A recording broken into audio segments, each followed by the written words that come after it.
Hello there, and as usual, I'm Aaron from Laststandgamers, and welcome. So today we're taking a look at the public test.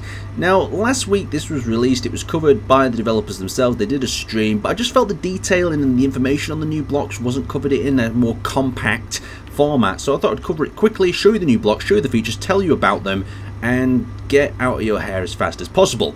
So here in front of us we have the hydrogen engine.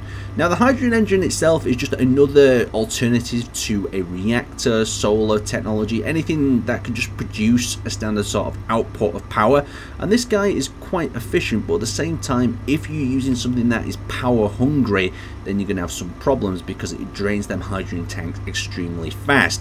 So the basic system is set up like this. You have your refinery of the ice, it refines that, converts it into the hydrogen tank, and then the hydrogen is then converted into power via the hydrogen engine. I have to say this model is absolutely beautiful. We've got the pistons pumping up and down the sides, we've got the little vent here on the front spinning around. I'd really like some more animated sort of blocks within Space Engineers, and the detailing on this pipe, especially this pressure gauge, when you zoom in on it you can see it reads pressure gauge really clear, and that power block just looks beautiful, a really nice block. Anyway, let's go to its smaller variant. So in this room we have the smaller variant of the block itself. So this is going to be on your small type ships, your small rovers, and it does exactly the same thing. It converts that hydrogen into power to power your rover, your ship, whatever. Very cool indeed. Now next up we have the survival kit. Now the survival kit does a few different things. The basics of it is it acts as a respawn point. So it means we can now respawn without a med bay. Now what this survival kit gives us is the ability to actually build from very limited supplies. I can get my drill out, drill into the rocks, put that gravel into this little machine here. It will then process it into basic components, and then basic components will allow me to begin my survival. It stops a lot of the issues where you want to produce more advanced things, but the whole idea of it is it's a step-by-step system. It gets you on your feet and rolling in a survival scenario.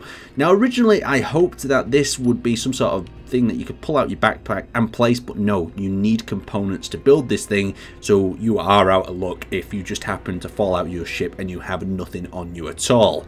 Anyway, let's have a look at the larger variant. So this is for the larger block grids. It does the exact same thing, converts the blocks down, but just does it on a larger scale, and it'll be interesting to find out if it does it faster than the small gridded variant as well. Now taking a step up, we now have the basic assembler. The basic assembler, what the hell does that do, Aaron? Well, it's kind of a step down from the main assembler. The main assembler here requires more components to construct, and it can also produce more components as well, where the basic assembler has a very limited production list. So you can see the production list there. We go to the production list of this one, you see where we can produce these more advanced type blocks, so it's going to be very useful. Once again, this block has been lovingly detailed. It's got a nice glass panel on the side there. It took some inspiration definitely from the original assembler that I like the idea of. But if we step next door, we've got a very, very important block. This is the basic refinery.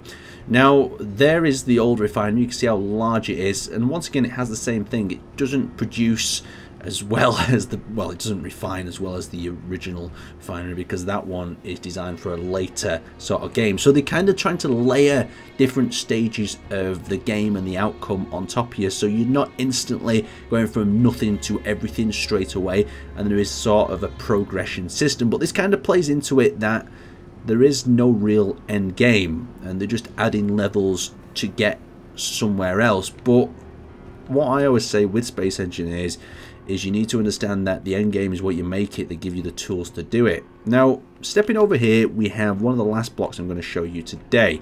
Now, we actually have the battery, and we have its bigger brother that's been in the game for quite some while. So this small compact battery can't store as much as the larger one, but it allows you to keep your drones, keep your little rovers extremely compact. So it's something you might want to consider if you're building a very small ship. So if we access back to our spectator cam and we actually exit out through the hangar of this base, we enter into the final block we're actually having a look at here.